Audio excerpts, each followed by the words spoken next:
Howdy folks, I am trying to decide what my new go-to bourbon is going to be for the home bar. I got 5 different options to sample today. Later on we'll make some old fashions and test them out in that as well. Should be fun. Let's go.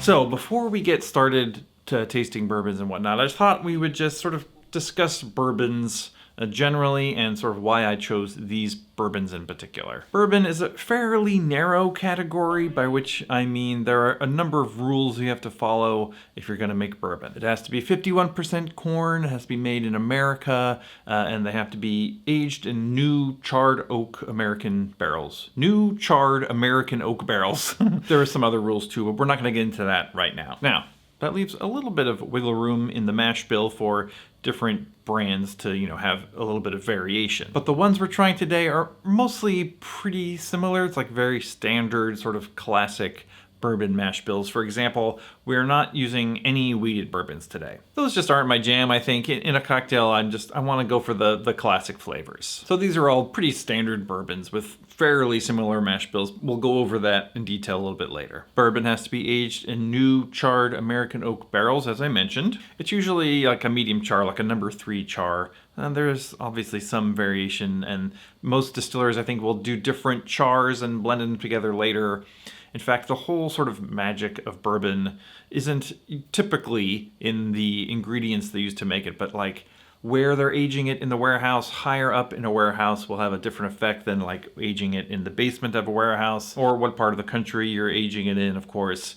The magic comes from blending all the different options you have together to get the end product that you're looking for. There are just a ton of bourbons out on the market these days, from big producers, small producers, all over the country, but all the ones we're trying today are all coming from Kentucky. Now these are all easy to find bottles from big producers. I didn't want to go for some obscure thing that people wouldn't be able to get. These should be widely available all over the country. Maybe even out of the country, I don't know. Now, these are not the cheapest bourbon. I'm not going for like the cheapest bourbon that's still pretty good. There are a lot of those bottles out there as well, but I'm trying to keep it a little classier. I don't mind spending a little bit more money to have a really good bottle that you could actually sip on, in a pinch if you wanted to. I know there are a lot of cheaper bottles out there that people swear by, for the money, this bottle's really good or not, but we're not doing that. If you want to comment below what your favorite cheap bottle is, I'd love to hear it, but this is what we're doing today. I did what I did. Now, that being said,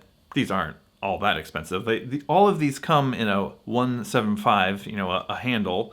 That should save you a little money. They also come in half bottles, which is what I bought mostly for this taste test, because I don't need 5 bottles of bourbon hanging around at my house. Furthermore, these line up sort of with the rye showdown in terms of, the different producers. So let's introduce the contestants. Okay, so first of all, we're gonna taste these in proof order from lowest proof to highest proof.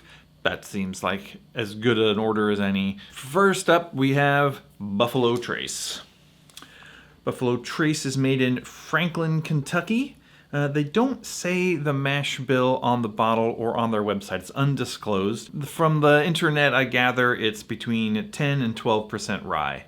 The age is also unknown, but suspected to be between 8 and 10 years. This costs $29 for a 750. That's $55 for a 175, and it is 90 proof. This is a very popular bourbon. Buffalo Trace makes some of the really expensive bottles as well. They make Pappy Van Winkle, of course. Also, they make Stag Jr., Thomas Handy, Sazerac. They make a lot of whiskey. All right, now let's give it a quick taste. Now, before I get too far into this, let me just say that a lot of these are going to taste pretty similar because, like I said, bourbon is a pretty controlled category. These are all sort of your standard bourbons. There's not that much variation between these, probably. They're all going to taste like bourbon, but we're going to try and tease out some of the details, all right? Now, 90 proof Buffalo Trace might be a little thin. We'll see. Get a lot of apple, like applesauce almost.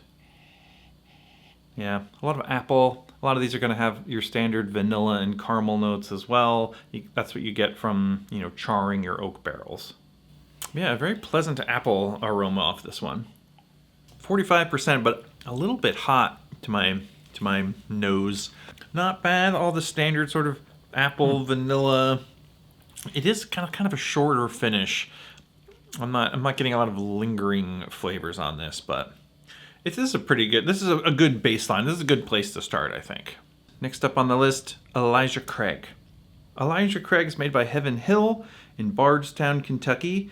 The mash bill is 78% corn, 10% rye, and 12% malted barley. Once upon a time, this had a 12-year age statement, but they've taken that off because they didn't have enough 12-year whiskey to keep producing it when bourbon started getting more popular. So no age statement on this one. It cost $30 for a 750 and only $47 for a 175. Going up in proof a little bit, 94 proof. Now this is the bottle I used to use all the time.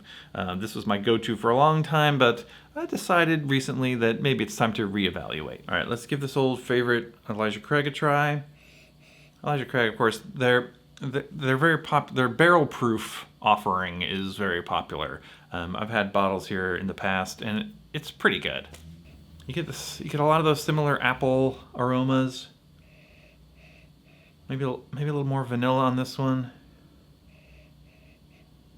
A little bit of a little bit more like a bit of a honey aroma. Let's give it a taste. Also, just a little hot, but a longer, lingering flavor in the back palate. A little richer, a little thicker. I don't know if it is thicker. It feels a little bit more luscious. It's got a little bit more of a complex feel than the Buffalo Trace. A little richer. I guess is the only word I have. A little richer, a little bit longer, lasting flavor. Pretty good. I think I remember why I like this one a lot. I think back in the day, my choices were really Buffalo Trace or Elijah Craig. And I think I went with Elijah Craig because the Buffalo Trace just seems a little bit of nothing. Next on the list is Knob Creek. Knob Creek is made by Jim Beam in Claremont, Kentucky. The mash bill, 75% corn, 13% rye, and 12 malted barley. It's got a 9-year age statement, and I believe this used to have an 8-year, and then they took off the age statement as well, but recently have put the age statement back on at 9 years. So I guess they started making more whiskey. Now this is the most expensive bottle, I believe. $35 for a 750, $68 for a 175, and it is 100 proof. Now this is made by Jim Beam, and of course I could have tried Jim Beam in this breakdown, but we're going a little bit classier. We went for the Knob Creek. Now this one I'm not as familiar with. I've tasted Knob Creek over the years, but I've never really had a lot of experience with it. This 9-year bottle has sort of started showing up recently, but let me just say one thing. This bottle does have this thick wax top on it that you have to peel off in order to open the bottle. When I have to open these at work, a lot of times the wax cracks off and goes flying everywhere. Sometimes a piece of wax will fall down into the bottle. I don't love this wax on the bottle thing. I just as soon leave the wax off. That's just my 2 cents. God, these all smell like bourbon. They all smell the same. Apples, caramel, vanilla. That's just what bourbon smells like, I think. There's no way to really get away from it. This felt less hot at first, and then it has a lingering hotness as it goes down your throat. It's very similar, a little more drying on the palate. Which you could interpret as sort of a bitterness, but it's not bitter really. It's got like a certain buttery kind of quality to it. That's pretty good too. Is it better than Elijah Craig? I don't know. They're about on par, I think. Pretty good. Next up, also at 100 proof, is Old Forester. Old Forester was very popular with me in the Rye Showdown. It is made by Brown Foreman in Louisville, Kentucky. The mash bill is 72% corn, 18 rye, and 10 malted barley. This is the highest rye mash bill that we've got on offer today. There is no age statement, and it costs $26 for a 750, $46 for the 175, and as I said, 100 proof. Old Forester has a lot of other fancier bottles that are very popular. This is the sort of just the regular end. I believe they also have an 86 proof bottle. We went for the 100. All right, let's give this a try. Now, this has the highest rye content of all of ours, as I said. So I'm gonna see if I can detect a little extra spiciness. Let's see. Does not smell particularly spicy. Does not seem super spicy, but a little bit more of that butteriness. It doesn't have the same kind of burn that Knob Creek does. It seems a lot smoother, which is a terrible term, but it doesn't hit you in the face with the alcohol like some of the others do. It's got kind of a lingering dryness as well. I'm almost getting like a peanut butter kind of flavor from it. I don't know if that sounds weird, but also seems fine. It seems pretty good, like a pretty good bourbon, with like a little less of those super hot notes from some of the others. And finally, the highest proof Wild Turkey 101. This is made at Wild Turkey by a fella named Jimmy Russell in Lawrenceburg, Kentucky. The mash bill is 75 corn, 13 rye, 12 malted barley, which they say is a high rye mash bill, and I guess it is, but not as high as some. The age is said to be between 6 and 8 years, though there is no age statement on the bottle. It cost me $24 for $7.50 and $52 for the 175. This is the cheapest bottle that we've got on offer today. I could have gone with Russell's Reserve, which is a much fancier bottle. That would have bumped the price up to $44, and those don't come in a 175. I just thought Wild Turkey 101 is the way to go. That was also pretty popular rye in the Rye Showdown, so we're giving Wild Turkey 101 a shot. This one has less rye in the mash bill than Old Forester, but it has a slightly spicier smell. Something about Wild Turkey just tastes like Wild Turkey. I don't know if it's from the last bottle, but I'm still getting a little bit of like a peanut buttery kind of flavor to it. The finish isn't quite as lingering. It's a little bit drying of the palate as well. A little bit of honey. Yeah, that's actually not bad at all. Considering it's the cheapest one and the highest proof, it isn't the burniest one or anything. It's pretty good. So far, let's just say Buffalo Trace, it's kind of weak. A bit of weak sauce, you know. Elijah Craig I've always liked. I still like it. Pretty good. Knob Creek I'm really enjoying as well. I thought the Old Forester would be more interesting based on the rye, but actually the Wild Turkey is pretty solid. You know, not very expensive, and comes in a plastic bottle, but it's not bad. All right, I don't know how much exactly I learned from this experience, but we're gonna see how these do in an old-fashioned. Maybe that'll clarify things for us. Let's mix them up.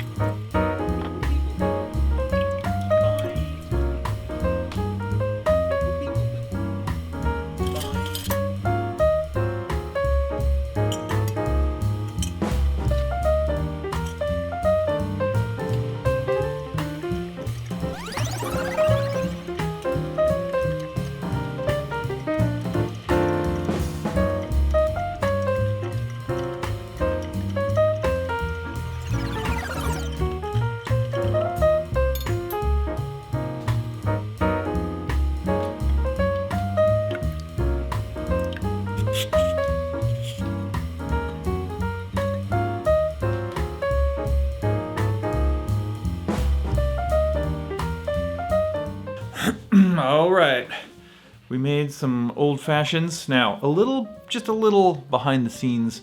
I'm not putting these on my big ice cube until I'm ready to try them. I'm gonna put those in after because I don't want these to get all watery I don't want the last ones to get watery while I'm drinking the first ones. All right. Now let's start with Buffalo Trace. This was a little bit thin, a little bit weak. Maybe not my favorite going into this. Let's see what we think. I mean, not terrible, not unreasonable, but again, like a sort of a short finish. A little thin, maybe. Not a tons of flavor. And Buffalo Trace may not be my my go-to. It wasn't years ago when I first tried this, and I'm still not 100%. Let's move on to Elijah Craig. Okay, got my eyes in. Elijah Craig. I mean, smells about the same. Seems like a nice orangey old-fashioned. Right off the bat, a little spicier, a little longer lasting. 94 isn't a whole lot higher proof than 90, but it makes a big difference. I have a feeling I'm going to prefer the higher proof ones just because, you know, they can stand up to more and they carry more flavor. So I've never had any problem with Elijah Craig all these years I've been using it. It's good, you know, it's good. But I'm open. I'm open to some change. I'm hoping some of these others will be a little bit more interesting. All right, let's move on to Knob Creek. All right, Knob Creek, let's see what you have to offer. I'm smelling all these, but they all smell the same. They smell a little bit like orange, you know, and a little bit bourbony. I'll probably just keep smelling them anyway. It's higher proof, but it doesn't taste as hot. It's a little bit malty. It's almost got like a malty flavor, where the other ones have, where like Elijah Craig, for example, has a slightly spicier flavor. Pretty, kind of a nice aftertaste, but not super long finish either. You know, still a perfectly good old-fashioned. Gosh, so far these aren't like blowing my mind. I'm going to try Old Forester. Let's keep our fingers crossed. Old Forester. Now they use Old Forester at work a lot, so I have high hopes because at work they know what they're doing. I'm using a slightly different recipe than they do at work, but you know, here's the hoping. I like this a little bit better actually. It's got a little bit more complexity, like along the journey. It's got sort of a spicy mid palate, and it sort of tapers off. The lingering alcohol sort of tapers off in a nice way. This one is a higher rye bourbon, which I think is the key to getting a little bit more interest into this. So far, I think I'm enjoying this one the best, but honestly, there's not a ton of difference between all of these. So let's move on to the Wild Turkey. All right, our final contestant, Wild Turkey. Honestly, that's not bad. Really difficult to find room between all these different old fashions.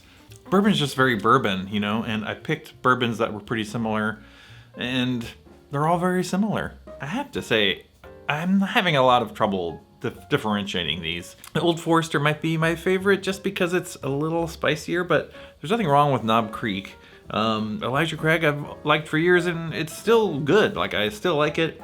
Wild Turkey, maybe, I don't know. Wild Turkey was fine, actually. If you're on a budget, Wild Turkey is a great option. Buffalo Trace, maybe not my favorite. A little lower proof, maybe a little less complex. But you know what? I'm not having an easy time telling you which bourbon to get. I think maybe what we'll have to do is also make whiskey sours. I think next time I'll revisit this in a week or two, and we'll make whiskey sours from all of these. And we'll see if we can narrow down a winner from that. All right, hopefully that was entertaining and or informative. For me, it was a little anticlimactic, I'll be honest with you. Go ahead and leave a comment on your favorite bourbon to use in your home bar. In the meantime, thanks for watching. We will see you next time.